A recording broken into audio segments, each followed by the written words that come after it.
ക്യൂവിന്റെ spelling correct പറഞ്ഞാൽ ഇവന് ഞാൻ 3000 കൊടുക്കും. കാരണം എല്ലാരും തെറ്റിക്കുന്നതാണ് ക്യൂ പാലിക്കുക എന്നൊക്കെ. ആ ക്യൂ അതായത് വരി. ക്യൂവിന്റെ സ്പെല്ലിംഗ് എന്താ പറ? QUEE. ശരിക്കും തെറ്റാണ്. ഓക്കെ, നബീല നീ പറ ക്യൂവിന്റെ സ്പെല്ലിംഗ്.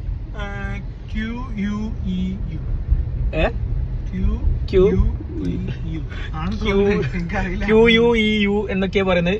അത് ഞാൻ ഒരുപാട് ആൾക്കാർ തെറ്റിക്കുന്നത് കേട്ടിട്ടുണ്ട്. ശരിക്കും അത് ഷോർട്ട് ആയിട്ട് പല സ്ഥലത്ത് ക്യൂ എന്ന് മാത്രം എഴുതുന്നതുകൊണ്ടുള്ളൊരു കൺഫ്യൂഷൻ ആണ്. ശരിക്കും അതിന്റെ സ്പെല്ലിംഗ് QUEUE. ക്ലിയർ. ഇനി രണ്ടാമത് ആൾക്കാർ സ്പെല്ലിംഗ് വരുത്തുന്ന മിസ്റ്റേക്ക് ആണ് ട്യൂഷൻ. ട്യൂഷന്റെ സ്പെല്ലിംഗ് പറ. ഇതിന് 3000 ഉണ്ട് കേട്ടോ. ട്യൂഷന്റെ spelling TUTION. Yes Nabeel. Tuition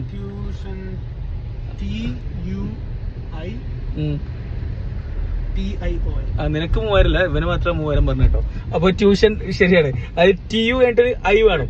സത്യം പറഞ്ഞാൽ ഞാൻ ഒരുപാട് കാലം വരുത്തിയൊരു മിസ്റ്റേക്ക് ആയിരുന്നു. TUTION അല്ല, TU കഴിഞ്ഞിട്ടൊരു I. ട്യൂഷൻ. അതേപോലെ 12th 12ാമത്തെ എന്നൊക്കെ പറഞ്ഞില്ലേ, അതും ഒരുപാട് ആൾക്കാർ തെറ്റിക്കുന്ന. ഫസ്റ്റ്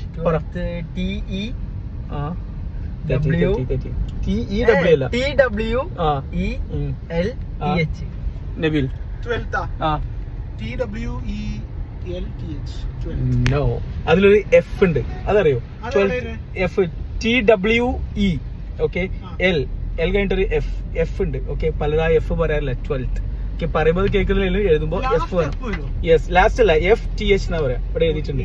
സോ ഗൈസ്, അപ്പൊ ഈ മൂന്നും നിങ്ങൾക്ക് അറിയുന്നതാണെങ്കിൽ സത്യം പറയണം, ഈ മൂന്നിന്റെയും സ്പെല്ലിംഗ് നിങ്ങൾക്ക് ഈ വീഡിയോ കാണുന്നതിന് മുമ്പ് അറിയുന്നുണ്ടെങ്കിൽ ഇവിടെ നിങ്ങൾ കോമന്റ് ചെയ്യുക. യെസ് എന്ന് കോമന്റ് ചെയ്യുക, ഇല്ലെങ്കിൽ നോ എന്ന് കോമന്റ് ചെയ്യണം പ്ലീസ്. ഓക്കെ, അതുപോലെ നിങ്ങൾക്ക് ഇംഗ്ലീഷ് പഠിക്കണം, വളരെ ഫണ്ണായിട്ട് സംസാരിച്ച് പ്രാക്ടീസ് ചെയ്തിട്ട് ഇംഗ്ലീഷ് പഠിക്കണമെന്നുണ്ടെങ്കിൽ ഞങ്ങൾക്ക് നിങ്ങളെ ഹെൽപ്പ് ചെയ്യാൻ പറ്റും. നിങ്ങൾ ഫ്രീ ആവുന്ന ഏതെങ്കിലും ഒരു 40 മിനിറ്റ്, ഓക്കെ, നിങ്ങൾ എവിടെ ആയിക്കോട്ടെ സംസാരിച്ച് പ്രാക്ടീസ് ചെയ്ത് ഒരു ഫ്രണ്ടിനെ പോലെ ഒരു ട്രെയിനർ കൂടെ ഉണ്ടാവും.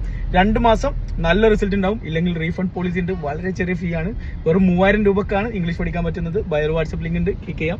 Thank you.